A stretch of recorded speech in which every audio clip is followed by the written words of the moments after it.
All right, ladies and gentlemen, boys and girls, we are officially live. I am your host, Nathan Holritz, here at the Bokeh Podcast, of course, CEO at Photographers Edit as well. And I welcome you today. If you are watching or listening live, please don't hesitate to comment, ask questions of our guest or myself. Send us funny emojis if you want to.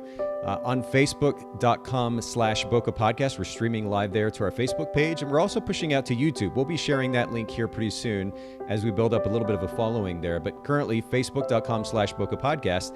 And then for those of you who are listening to the audio after the fact, we do push out live episodes before we go to audio. So every week, about 2 episodes a week, we're live streaming those episodes at Facebook.com/Bokeh Podcast. You can go back and watch the replay of those live streams and check out the visuals associated with the conversation, because that is a really fun component of the live streams. Take advantage of that. And then we usually push out the audio version about a week or so after. So I just wanted to let you know about that. One last note before we get started, as I always do, I want to encourage you, remind you to look for opportunities to give back. I donated to charitywater.org today before our episode, just like I told you I would before every episode. And it's amazing how just a little bit of money can go a long ways. Look for opportunities like that, whether it's in your local community or with a national or international organization like Charity Water. And that is charitywater.org in case you are curious. All right. I am really glad to introduce, and I'm just going to go ahead and add this caveat, Ashley, as we're logging on here. I'm going to introduce, first of all, Ashley Freehan is here with me. Thank you so much for doing the show with me. And I already told you this before we got started. I feel bad that we kind of rushed into conversation. We were dealing with some technical stuff before we got started. I'm glad that we made it work. But I get to actually take a deep breath and say hello to you now. So how are you? Hey, I'm doing great. Thanks so much. Well, and thank you for doing this interview. And we're actually talking about a super, super relevant topic for so many photographers, whether they're getting started or maybe they've even been shooting for a little while. We're going to be talking about that jump from part-timer to full-timer, part-timer to CEO. And we're going to get your insight, your experience, your wisdom on the topic in a little bit. But first things first, I want to introduce your brand. I'm going to actually share my browser, my screen here. And first of all, well, a couple of different brands. AshleyFreehan.com, your photography website. We're going to talk about that here in just a second. Your Instagram account, Ashley Freehan Photography. And of course, we'll link to all these in the show notes at bokehpodcast.com. And then also your community and education platform, thepurposegathering.com. And of course, the Purpose Gathering on Instagram. Lots of different brands to cover here, Ashley. How do you juggle it all? I mean, this is something that's kind of interesting to consider when you've got life, all the different components of your personal life, and then also businesses to run. I'm going to actually jump ahead to this question. Is there something that you're doing to balance these different brands and your personal life, a big idea that drives that? Yeah, so that's a great question, Nathan. And thank you so much for having me on the show and here live today. This is so fun. I was thinking about this as I was preparing for what I wanted to talk about. And I honestly would not recommend having so many different businesses. And I didn't even mention this to you, but I also have a photo booth business that I'm trying to sell because I'm really coming to this realization that if you want to do something well, you really have to focus on one thing. Yeah. And so actually, I'm going to be kind of dissolving AshleyFreehan.com, and I've wrapped it up into the Purpose Gathering because I need to simplify and focus on doing one thing. So even though there's multiple parts to the Purpose Gathering, I'm going to be focusing more so now on my coaching and then doing brand photography on the side, sort of. And so I'm kind of switching what is taking precedent. But I honestly feel like staying focused and choosing one thing that you actually go all in on is so important. And then if you have a supporting supplemental business, then, just know that one's not going to grow as fast as you want it to. I'm so glad that you bring this up because I can very much relate personally right now. We have Photographers Edit is, of course, our central brand. The Bokeh Podcast is an offshoot of Photographers Edit. But we have at least three other companies that we're either in the process of launching or relaunching. And it is a lot. Fortunately, I have a wonderful team that works with me, and we're actually in the process of growing that team, promoting, hopefully from inside as well. And so I'm excited about the possibilities because I actually have a team to leverage that I can more effectively kind of guide and lead and delegate to, work with ultimately to build these various brands, because I'm very much feeling the pain that you're talking about. Trying to do so many different things myself, it's just been too much. And mentally, I'm not free to perform for the individual brands at the level that I should be because I'm juggling so many different things from various brands, right? So I would very much agree. I know that some people claim to be multitaskers and maybe even demonstrate that pretty well. But I think for the average person, if we're really honest with ourselves, most people, I would say, probably will perform the best when they are truly focused. And so I think we should look for opportunities to do that. It's a really great recommendation. Yeah, and I would agree with you. I used to pride myself in being a multitasker until I realized that what I really was doing was starting a bunch of stuff and never finishing it and never doing it well. Mm-hmm. And so I don't do that anymore. I really try to stay focused on the task at hand and do that well and then move on to the next task. Yes. And again, I feel you on that. In fact, it's funny. So my girlfriend, Jill, now does or handles our digital marketing for the various brands, produces the podcast. She's probably even listening in right now. And I actually, a number of years ago, I actually asked her, I said, what's something that I can do, or what would you say from your perspective I could do to improve as an individual? I like getting this kind of constructive criticism. And one of the things that she said to me, she's like, you know what, you start a lot, but you don't necessarily follow through on that. And she basically encouraged me to do a better job of following through. And the point was taken.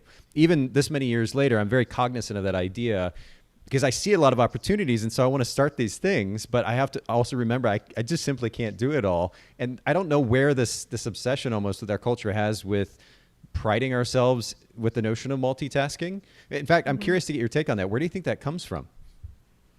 Well, I know for me personally, it comes from my mom and just, in outside influence and watching other people that you love and grow up with feel like they just have to do everything. And so that's kind of my take was like, oh, I guess, if I want to be successful in life, that means I must be doing more and more and piling my plate fuller and fuller. And that's also, I think, society and media in general always shows that when you're doing more, that you're more successful. And that's, in my opinion, is just not true. And my experience has just led to more overwhelm and anxiety and frustration. And nobody wants that. Well, I think too, because so many brands and businesses and business owners, CEOs are kind of front and center these days on social media. Yep. A lot of people see their accomplishments and somehow assume that they're doing it, whether it's conscious or subconscious, they assume that these people are doing it on their own. They forget about the gazillion people behind the scenes that are actually getting a lot of that work done for this individual. They have a team. Right. It takes me back actually to, I was listening to a podcast. Joe Rogan's a very popular podcast host, and he has kind of mixed opinions as far as the listenership out there, what they think of him. But one of the things that he did was bring on Elon Musk from, of course, his various rocket ventures and Tesla, the electric cars, and tunnels with trains. I mean, there's all the different things that he's doing. And so when Joe had him on the podcast, he said, how in the world do you get all that you do done? Like, I just don't understand how there's enough hours in the day. Somehow in that conversation, and I think they've actually had the conversation twice because he's had him on the podcast a couple of times. Somehow in those conversations, it never came up that he's got this massive team of, at this point, probably thousands of people that are behind him, enabling him to do this thing. Which is unfortunate, really, for those people because they really deserve the spotlight. Elon comes up with these ideas, but he doesn't get these ideas accomplished without the team that is helping him, that's working alongside him and for him.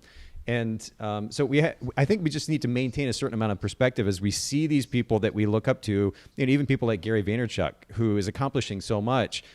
It's really cool. He's got this awesome work ethic, but at the end of the day, he can't get any of that stuff done the way that he does without this massive team behind him. That's what enables us. And if we are going to be sole proprietors, we need to focus. So exactly. I know that was a long conversation on one particular topic, but I love that you highlight the importance of that. I think it's really, really important. Yeah, absolutely. So let me kind of bring us back to the question that I normally ask, and I want to highlight the purpose gathering. Let's talk about brand position. And I'd love for you to share, when we talk about coaching and education in the photography industry, frankly, there's a lot of it. And just like there are a lot of photographers in wedding photography and in portrait photography. So it behooves, to borrow an old school word, it behooves the entrepreneur who is starting a business that is in a crowded space to create a distinct brand position. What makes them different from the other people doing the same thing or offering a similar service? I'm curious in that regard what your brand position is at the Purpose Gathering. Yeah, absolutely. And I think that's an incredible question. So my brand position is a little bit different than most, that I specifically cater to and serve moms who own a photography business. Because although we share a lot of similar, struggles and mindset blocks as female entrepreneurs, I feel like there's a whole nother set of issues that we deal with as being a mom, as being a wife. And so I just felt like there was nothing out there that really spoke to the struggles that mom photographers specifically face. And so that's my biggest distinction, is that I not only talk about business coaching and how to grow and, position yourself as a photographer to create a sustainable and profitable business, but I also talk to you about the motherhood aspect and how it's so important that you parent your children well, that you kind of serve this deeper purpose at home, because I truly believe that when you thrive at home, you thrive in your business. Oh, absolutely. Yeah. That's a whole loaded topic in and of itself. Maybe we could do an episode 2 at some point and get into some of that. I would love that. Yes. But I have to kind of push back on your answer here, because your answer is very detailed and it's wonderful. But the reason I push back is actually for a very good reason. If I jump to your site, you've got such a concise brand position statement here, which frankly is unusual in the photography industry. It's front and center, above the fold, big text, easy to find. The moment somebody lands on your website, they see it immediately. Business coaching and brand photography for mom togs. I mean, that took me like 2 seconds to say. It sums it up beautifully. And then you have that subtext explaining further, helping mom photographers stand out and succeed through strategic business coaching and authentic brand images. Let me ask you about the word authentic, because that's a word that's used quite a bit in our industry these days. What do you mean specifically by that? So I think so often that people just show maybe, their work as a photographer, and they show the beautiful images, and they might tell a story here and there about, their client. But I feel like what's really missing on a lot of photographers' pages is themselves. And so that's what I mean by authentic, is you can't really showcase that brand position without showing the person behind the brand. And I feel like that's so important, because as photographers, not the only, but one of the biggest ways that we can set ourselves apart in a sea of people who also take great photos is ourselves. Right? I can look at 10 photographers that take beautiful images, but I'm going to hire the one that I connect with the most. And how do I know if I connect with them if I never see them and I never hear from them? So that's what I value, is showing the authentic person behind the business, showing what you love outside of your business and who you are outside of a photographer, right? Yeah. Okay. So this begs another question, because we actually talk quite a bit on the podcast about how a lot of photographers on their websites talk so much about themselves to, I think, a detriment, for a couple of reasons. One, it seems like a lot of photographers are missing the point that this is actually about serving the client, number one. Exactly. Two, the potential clients that are coming to their site only have so much of an attention span. So the reality is paragraphs of information about the photographer and their life and watching Netflix and going to coffee shops and doing all these things is only so relevant and only so helpful at the end of the day. The photographers, or the client is there, potential client is there to learn what this service, how this service is going to better their lives in whatever context they may be facing, right? Weddings, maybe they need a portrait session or family events coming up, whatever it might be, but they want to know how this photographer is going to make their life better, how they're going to serve them. So that being said, where do you think the balance is between talking so much about ourselves? And by the way, I'm a huge fan of relationships, so I don't want to minimize the significance of that, right? But I also know that that the photographers talk a lot about relationships and kind of miss the point, which is to explain to the client or the potential client how they're going to make their lives better. Where's the balance between these two things, where we're not talking too much about ourselves, but also sharing a bit so that there's an opportunity to connect? Yeah. And I think that's the biggest point there is the connection piece and giving people another reason to stick around, right? Because the reality is people don't need a photographer every day, right? They need a photographer for specific events, but of course they know people who need a photographer. And so what we want to do is we want to stay relevant. And so right now I'm speaking to being on social media, right? Okay, so yeah. I think website is a little bit different, but I'll speak to the social media piece right now and how I feel like it's so important that we continue to stay relevant, but we also continue to stay connected. And so I want to be able to share things on my social media page that people can connect with me right now. So if I only talk about my beautiful clients all the time, people are going to get bored. And that's just the reality of it, right? Because they're like, I'm not getting married right now. Sure. Like, cool, I'll see some pictures, but it's overflow on Instagram and Facebook of beautiful photos. And so it's like, how can we stand out? And again, it's showing that connection piece that here's something. So for me, it's motherhood. Like I can really speak to those people who are moms that might not be a photographer and they might not need a photographer, right? But I can connect with them on that level. So I'm going to share some parenting tips and some parenting hacks and be able to show that side of who I am. So that way, when they are looking for a photographer or they know somebody that needs one, they're going to remember me because we have that connection point. So I don't just talk about myself all the time, but I talk about things that my ideal clients or their friends or family members can relate to on a personal level. Does that make sense? It does, yeah. So I guess it makes more sense, and I'm glad that you specified the difference between the context of social media, where the conversation is actually quite a bit different. You're right. Nobody wants the same. In fact, again, Jill and I have had similar conversations even as of late. It was our business, various brand feeds, social media feeds had become a bit monotonous, and that it was kind of the same thing posted over and over and over again. And it used to be there was this argument for almost a uniformity. And the look, the style, the feel, the colors, et cetera. And some photographers still, I think, do that really, really well. But there is something to be said to variety and kind of breaking up the monotony and bringing them something different. And certainly the personal element can lend itself to that. I guess what I'm really talking about more is the website. Because websites, again, that potential client only has so much time to gather enough information to help them decide whether or not this particular photography brand is a good fit for them.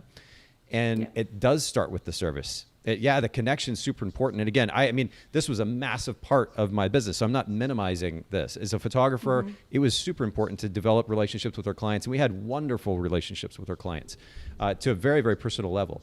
But I just wonder if there's a bit of a balance to be had. If we're going to assume that a potential client has, say, 20 seconds at max, maybe 30 seconds for that initial impression, should we really give multiple paragraphs to all this stuff about us and a picture, header image of us drinking coffee and smiling and throwing our heads back laughing? Like it's become, frankly, very cliche and almost laughable at this point how much that's going on. Or do we focus on a very clear message, as you so beautifully do on your website? Somebody lands on your site, they immediately know what you offer and why what you offer is different than other coaches.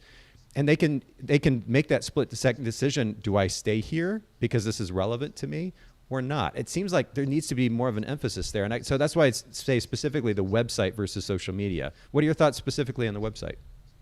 Yeah, and it's great that you bring that up because I've actually been in the wedding photography space for over 10 years. And I honestly, when I started the Purpose Gathering back in 2019, I had to learn business in a whole new way because I really didn't know much about photography. And so I just kind of learned as I went, which I think a lot of people do. And I invested in, some coaching, but not as much as I should have. And so 10 years down the road, I was like, oh my gosh, like I have been doing business all wrong because I got into the online business space. I learned, I read the book Story Brand from Donald Miller, and everything just changed for me. Like everything that I learned over the past 2 years of online marketing has really changed a lot. And that's what I think also gives me an edge is that now I can go out and help those photographers with this information that you're talking about. So let's talk about website. I 100% agree with you that it should not be about you the first second that they see on the page. But this is kind of a new idea for photographers, I feel like. But the online business space has been doing this so well for so long. But I think people need to hear about you, right? They want to know if they connect with you, but that's not till a lot later on the website. So it should be very clear when they come to your page, how are you going to stand out? How are you different? And it can't be like, oh, I love taking beautiful photos, because everyone loves taking beautiful photos or we wouldn't be photographers, right? My favorite one we is have to stand out. I love to photograph couples in love, which is just kind of like, not only is it cliche because so many people are saying it, but also it's stating the obvious, right? It doesn't tell that potential client how it adds value.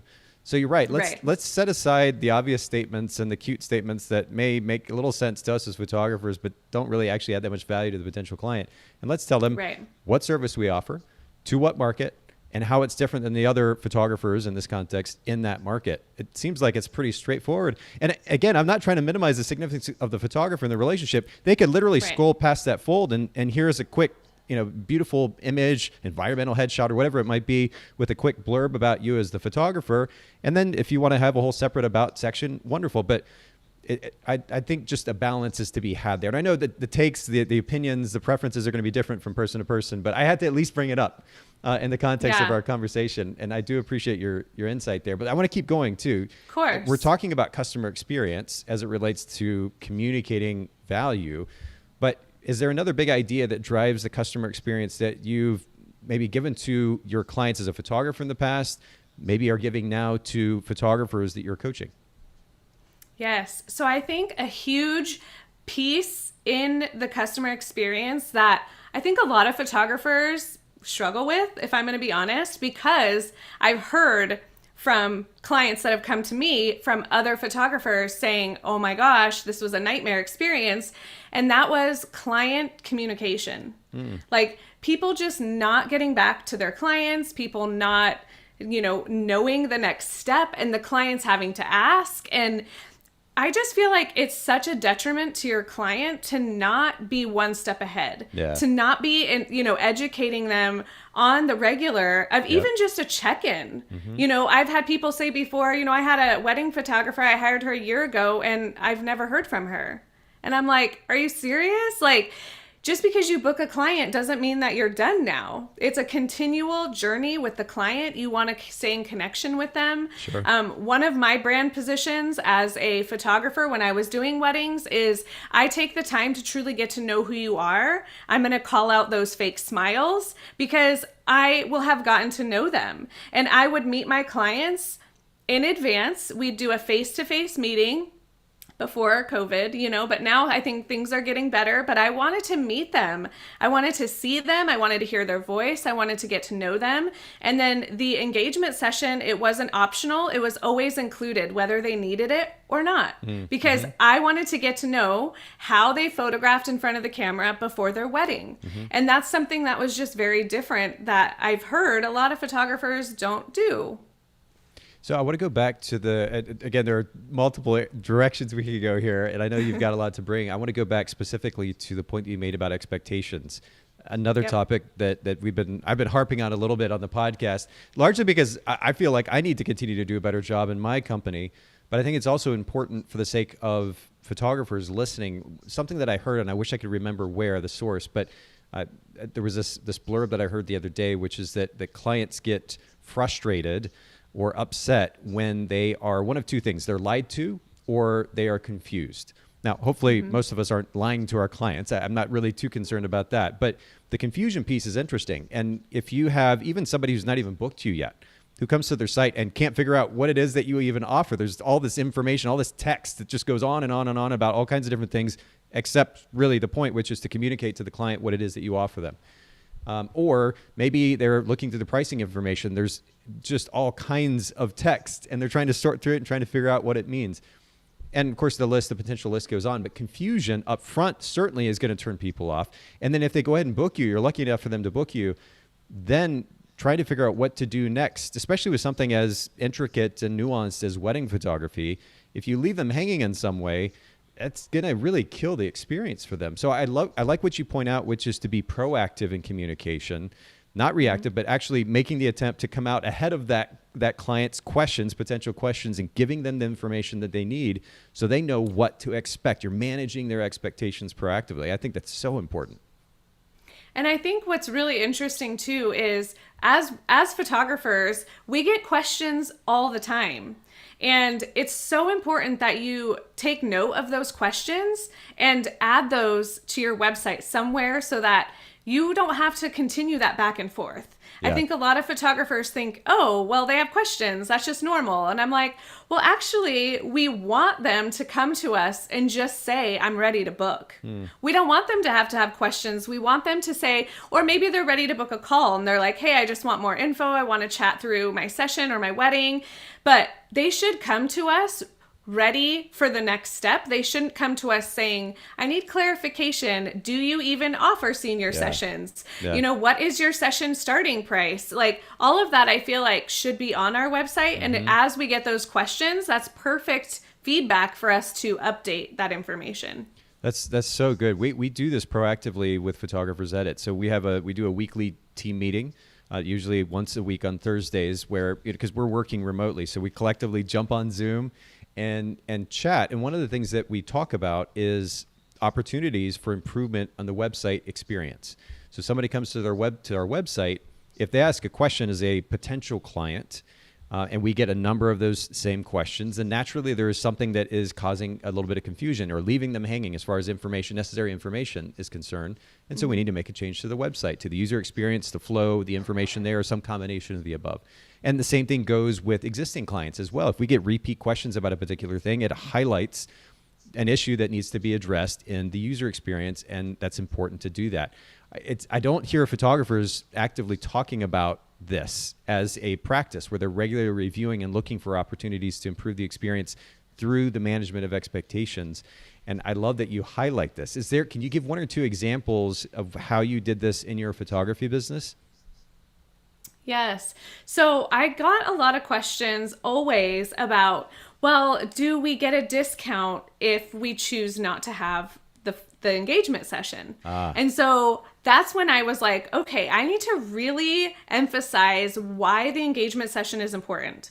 So I don't even put a monetary value on it because to me it's invaluable. I want that experience with the client before the day of their wedding. And I give them examples of why. I said, if you're shy in front of the camera, this will give us a chance to get to know each other. I'm also going to teach you my really simple, easy posing. So when I say, go hip to hip, cheek to cheek, and put your hand on your hip, like, exactly what pose I'm looking for, right? And so I feel like after I explained that, they just understood and they were like, okay, that sounds so fun. Like, thank you. Sure. And another tip too, and this is just something random, but I always ask for a couple or, a family session. When I'm doing family sessions, I ask them to send me one of their favorite photos together. That way I can see, like, do they have a closed mouth smile, or a closed teeth smile? Yeah. Do they have like a cute little smirk that they make? Like, what is it that they love about that picture? Yep. And I ask them to describe it to me. So that way, when I go to photograph them, I have an idea in my head of what they like to look like. I think that's so important. That's so good. Yeah, I don't think I've actually heard that specific suggestion previously. I've been in the industry for a long time. That's a really great idea. And then there's also, of course, the opportunity then to, if you have that as a baseline, then to give them something new that they might like even more. But starting where they're comfortable, I think it's really important, especially with couples. I had at least one or two instances where I worked with couples who were not comfortable with PDA. And of course, this engagement photography, wedding photography, usually centers around PDA. So had I known that going into the session, I could at least plan for it more effectively. Instead, I ended up with this couple who looked like junior hires at their first dance, like super stiff. Like it was painful. It was so bad. Had I known ahead of time, had I had them give me a picture of them together, maybe I would have had a better idea. That's a really great suggestion. Okay, cool. Yeah. I want to keep going because we have a lot to cover, but I have to ask you a totally random question right now. You mentioned before we started that you were using a webcam for our conversation today. The reason that I bring this up is because it's kind of surprising at this point, honestly, the number of photographers that I've had on, they're just using, whatever built-in webcam on their laptop.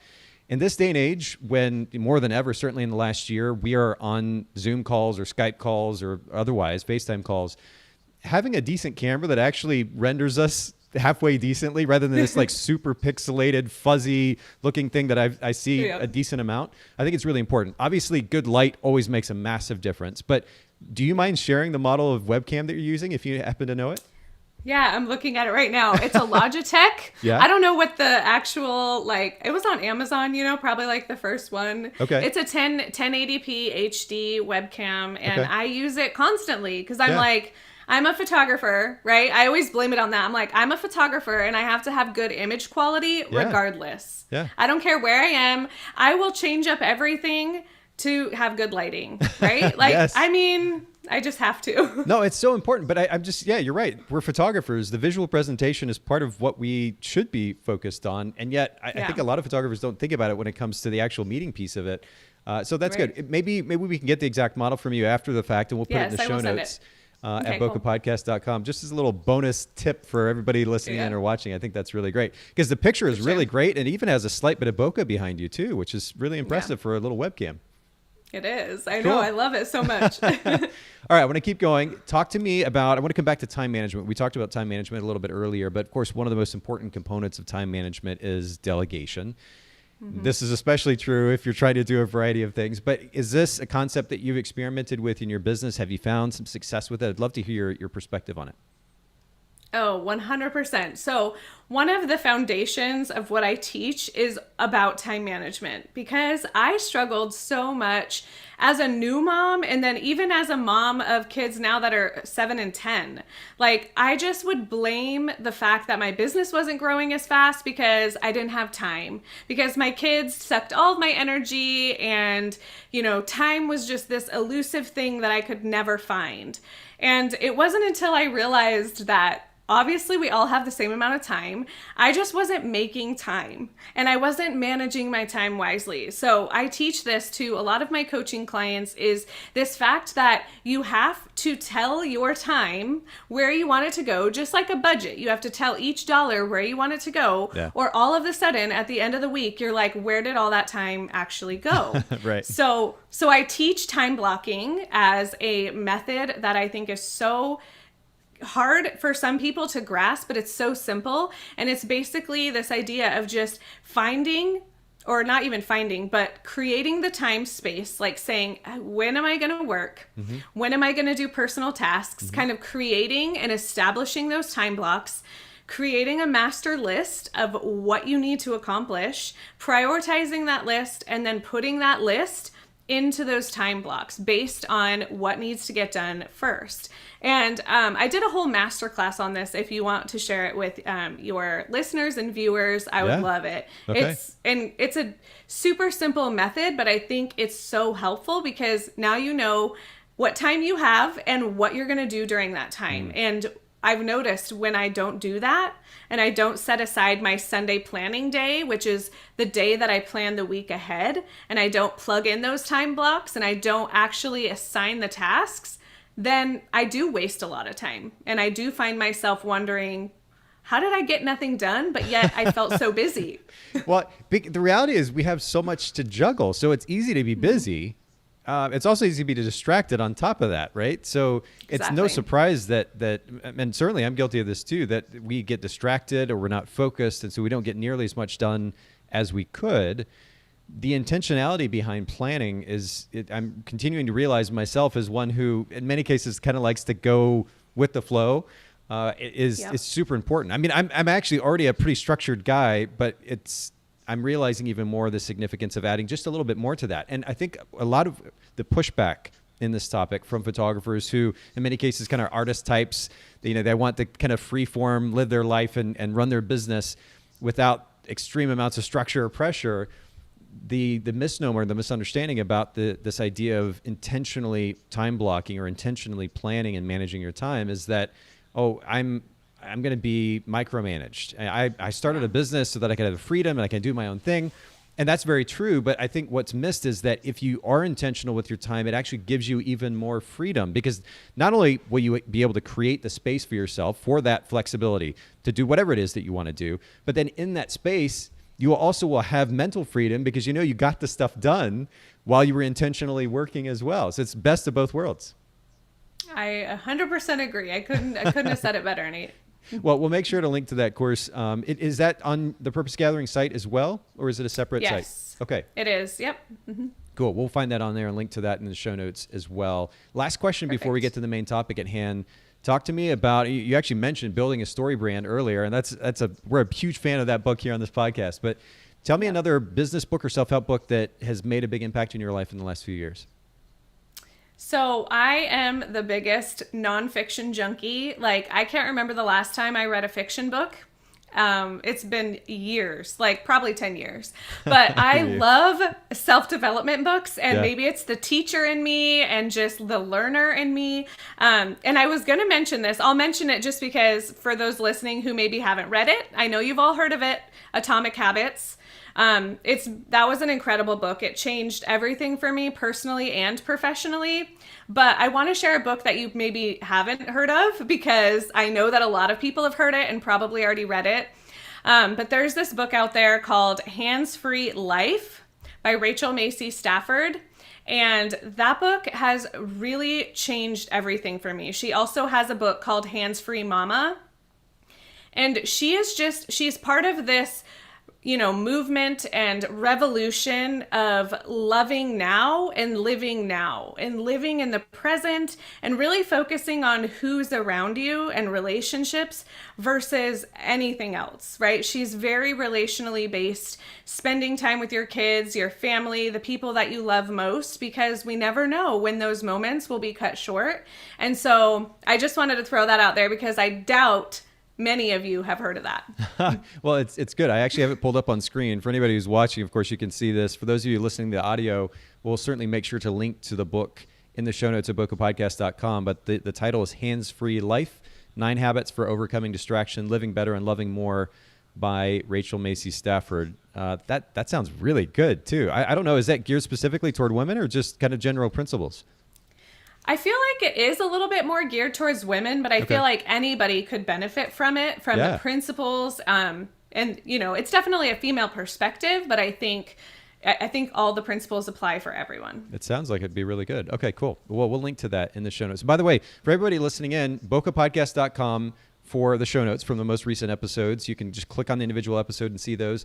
We also have another resource at bokehbookshelf.com, which is a collection of the most popular books that have been brought up here on the podcast. So make sure to go check that out. Take advantage of it. If you're getting ready to go on vacation, like I am, for example, one of the things I look forward to on vacation now is to be able to read, like to actually have the freedom to be able to read for a bit. Just sit on the beach, water out there, a little bit of sun, maybe a drink, and just go to town with a book. So if you're like that, go take advantage of that resource. All right. I want to keep going, Ashley, because we're going to dig into a really big topic. And I'm sure, again, this could be a multi-episode topic. But let's talk a little bit about that move from part-time, we'll call it mom photographer, but just a part-timer photographer to going full-time and becoming that CEO that I think a lot of people aspire to be. Let's talk first about your background and I guess the backstory. You actually moved from education into photography. Talk just a little bit about that. Yeah, absolutely. So it all started back in 2008 when I got married, and I got married in January of 2008, and then I graduated college that December of 2008. And so it was kind of during that time when we were getting married and we were doing the engagement photos and we did the wedding photos, and then we did the session after the photos, the dirty session, right? Where you get your dress all dirty and you go and you get the portrait session. I feel like that was like short-lived. I don't feel like people do that anymore. It was a trend. Funny. Yeah, it was a trend. It's so funny you bring that up because I haven't thought about it in a little while. I haven't seen him for a little while. It lasted for a couple of years or so. Yeah, for those of you listening in or watching who aren't familiar, basically it was they call them trash the dress sessions, right? Yep. Mm-hmm. And exactly. Like where did you do yours? Was that out in the mud, like crazy, wild? Well, so it wasn't really the trash the dress session, but he called it a dirty session where you just go and you do another portrait session and you don't mind if your dress gets dirty. Okay. Although he did have me get in a fountain in the middle of January It was Oh, freezing. I mean, I live in Arizona, so it wasn't that cold, but it was still cold. freezing like 70 degrees. Exactly. It was probably like 60, okay? Okay. But getting in the cold water in my dress, there's pretty epic photos, right, of me splashing around. But I just remember thinking the way he posed me, the fact that he didn't encourage me to get my hair and makeup done, I looked like a wet dog. I'm not kidding. My hair was a mess. Like he had me do this like soft, like sultry smile that is just not me. And I was just like, this is a real job. I'm like, I could do this and I could do it so much better. Yeah. And so that kind of like sparked this interest. I've always been interested in photography. I took photography in high school. My grandfather was a wedding photographer, so it's in the blood. And I was like, okay, I think I can do this. So I started just super hobbyist. I graduated college, right? Had my degree in elementary education, was still kind of shooting random, whatever anybody would let me shoot for free at that point. And I started, I graduated in the middle of the year. So all the teaching contracts were already filled. And I had just spent 6 months without a paycheck because I was student teaching. Wow. And financially we couldn't afford it. So I'm like, okay, what can I do that I know I can get hired for really quickly? So I became a nanny, which I had done previously. I was a nanny for 6 different families. And so I found this nanny position and I very specifically told them, I'm only going to be here with you momentarily, like a couple months, because as soon as I find a teaching position, I'm out of here kind of thing. And they were like, okay, totally fine. We get it. Well, I ended up staying with them for 4.5 years. Wow. And it was through that time with them that I developed this love for photography. I continued to shoot. They had, of course, little kids, so they were the perfect models. So I shot them, and then they even let me bring my daughter when I had her. And so it was just this beautiful, I feel like, way of me getting into photography that was low pressure, right? Because Sure. I still had this nanny job that was steady. And then I did my photography business on the side and then just sort of grew that while I was there. So at what point did you move away from that nanny and focus more on photography, or did that transition happen? Yeah, so the big turning point, I think, for me was the fact that I had my second child on the way, and I was just, with nap time and stuff like that, it was just really hard for me to live the life I wanted to because I was always on their schedule. And so it was at that point when I just decided, like, hey, I'm going to step away and do photography only. And so, I feel like I had a bit of an advantage because my husband, of course, was working and he was able to support a lot of our bills. And so it wasn't the traditional, like, I'm going to take, this huge leap of faith. We need my income. Sure. And so my income was always just sort of like the extra income. And so it was easy for me at that point to be able to say, okay, I think I'm going to stay home and just focus on photography and take that, to the next level. That makes sense. Okay, so I want to kind of set the stage too for our listeners, because we are going to be talking about how to make this move intentionally from part-time to full-time. But at the root of that, I think, at least for some photographers, is a certain apprehension of, I've got all these things going on in my life right now personally. Now I added shooting to that. I'm a photographer part-time on weekends or the occasional evening, whatever it might be. And I'm trying to juggle all of this. And right now it already feels a bit chaotic. It feels like a little too much. Like the idea of going full-time and continuing to juggle all of this is just an overwhelming thought to me. I don't even know how to make that move. And I'm curious if you began to, well, in fact, you told me ahead of time that you began to kind of experience those feelings. What do you think was at the root of those feelings, that sense of overwhelm? So I think the big sense of overwhelm for me was the fact that I was trying to do too much, and my expectations of everybody and everything, including myself, were just too high. Like I was looking at everybody else around me that didn't have a family, maybe weren't even married, and I was comparing my business to their business. And I was like, well, I'm such a failure. Like, look at this person, their business is flourishing and they get to do all this fun stuff. And it sort of became, after a while, I went from, overwhelm and frustration to victim mentality, where it was more so like, well, I'm a mom and this is just how life is going to be. Like my business is just going to grow slower. It's my kid's fault, kind of thing, where I didn't really take ownership to the fact that it was possible. And now, like hindsight, which is why I've created this group coaching program, like hindsight, I so wish there was someone that would have come alongside me and been like, hey, you might be a mom, right? And you might be a business owner, but there's no reason why you can't do them both and do them well. And so I just felt like for so long that I had to choose. Like, am I going to be a good mom? Am I going to stay home with my kids? Or am I going to be a good business owner? And I felt like every time one was succeeding, the other one was crashing and burning. And so I just felt like I couldn't do anything right. Every decision that I made was affecting someone else. And the key, what I finally figured out and realized when I found myself like crying in the closet over and over and over again, and I just was screaming like, who is going to take care of me? And I came to this realization where I was like, if I don't start prioritizing my self-care, nobody's going to do it.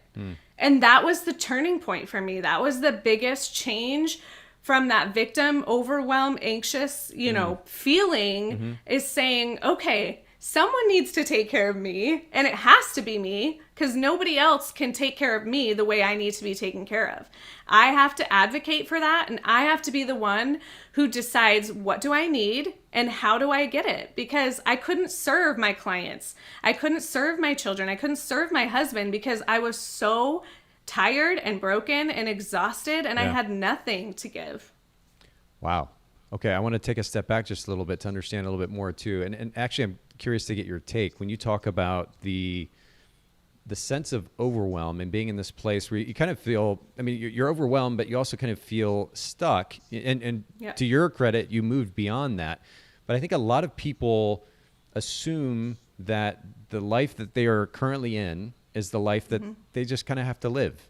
Where do you think that assumption comes from? Why don't more people naturally think about how they can get out of that thing or how they can make change and shift out of where they're at? Why is the assumption that they have to be where they are?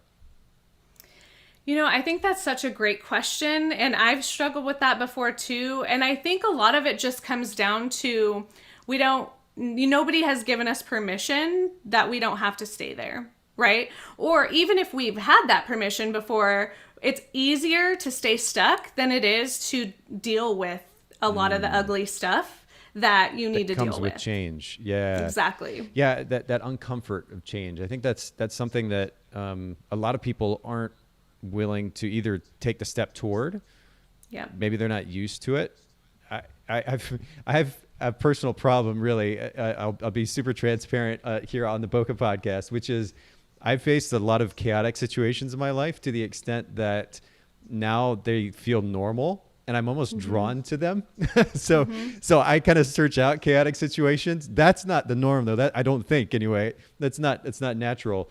And certainly not necessarily even a healthy thing to do in most cases. But I just am curious because I hear all you have to do is scroll through Facebook, right? And this could be a conversation relevant to professional photography or just in general in our culture. There is this tendency for people to just kind of either suggest verbatim or allude to the notion that they are just kind of where they're at. They're complaining about their job. They're complaining about this thing. They're complaining about that thing.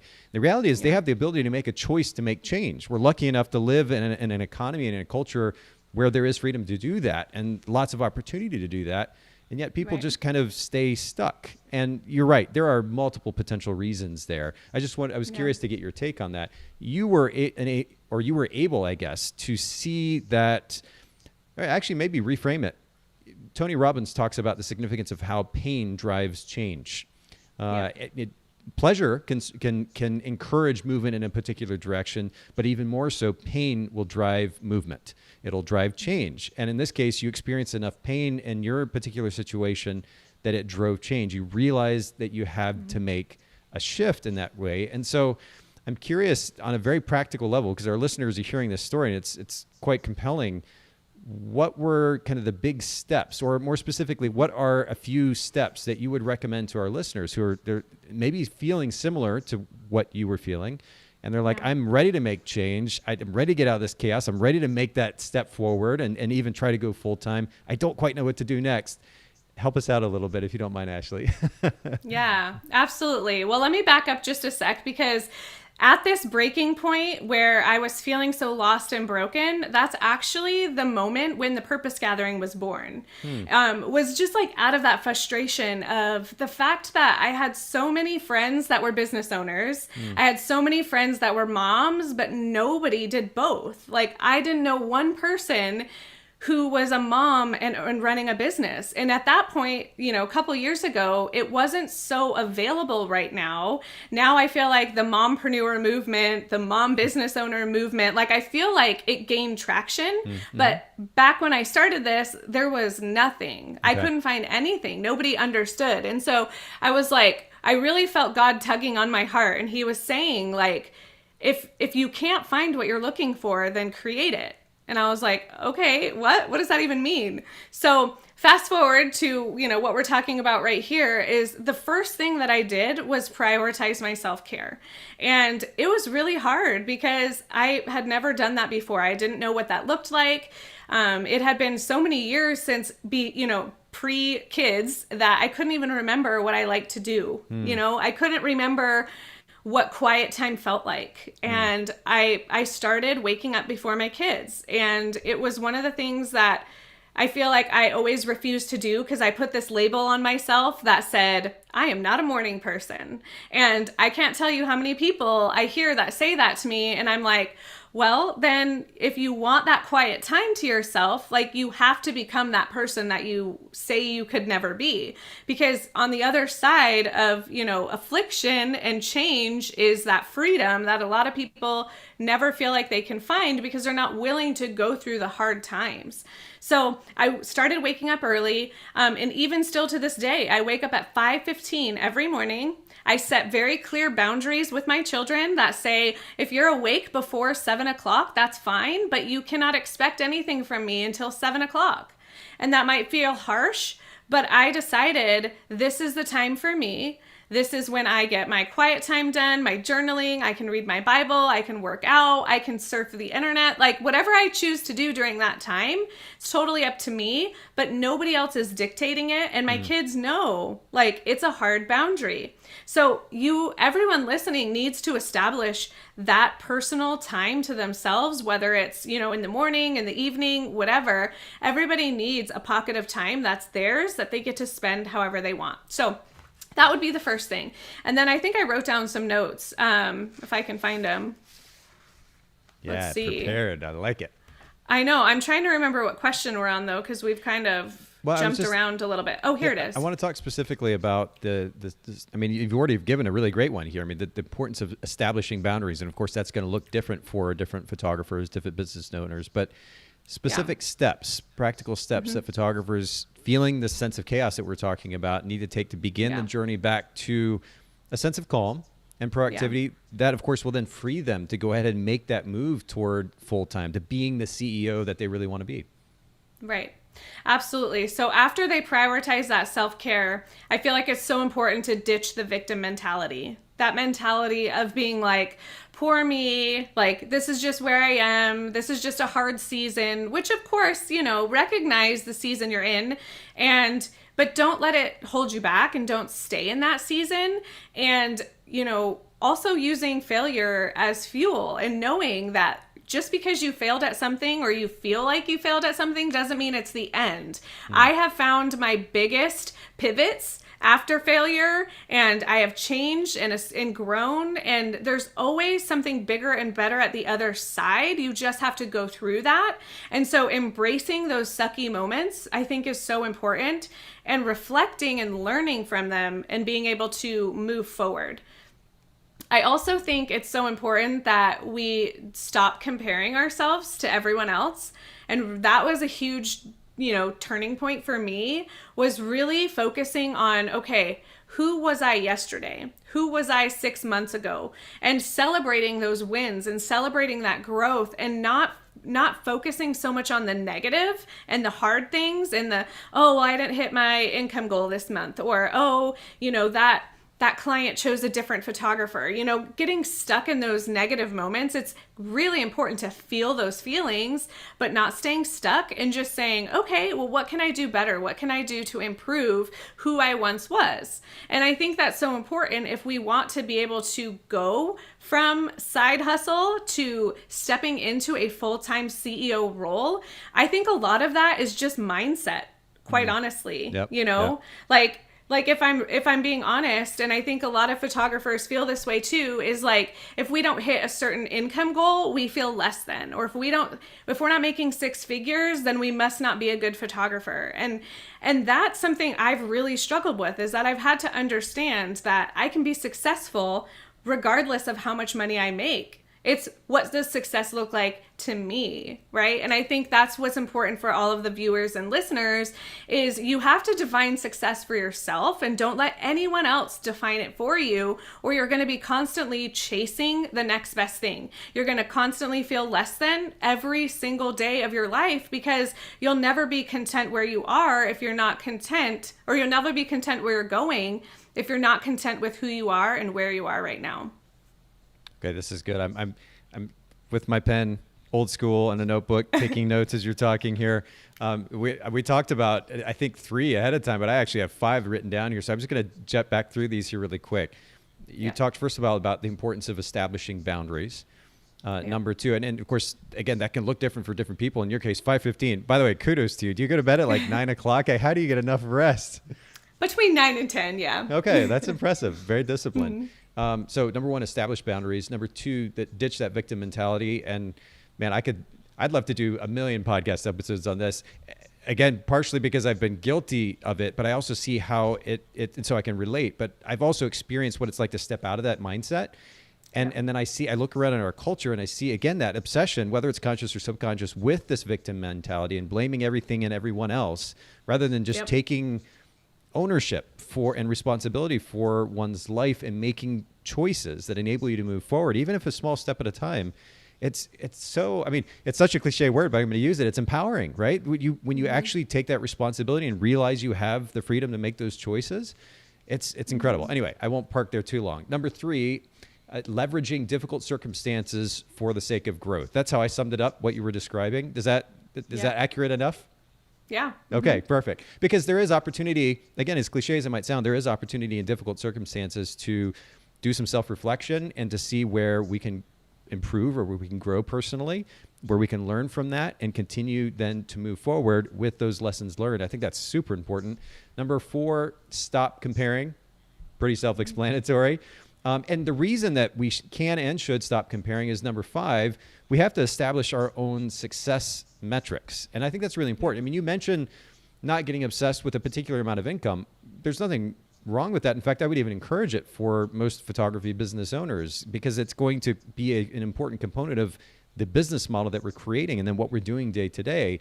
But that's only one component of that metric, I would hope. And so establishing success metrics that reflect our personal goals, and then building a business model that will support those goals, and then just showing up consistently to meet those goals, I think would put us in a really good place. And we don't have to be so obsessed with the numbers if we're doing what it is that we are intentionally setting out to do, assuming, of course, there is a market for whatever that service is. I think that's really important. So there's a bit of a balance there.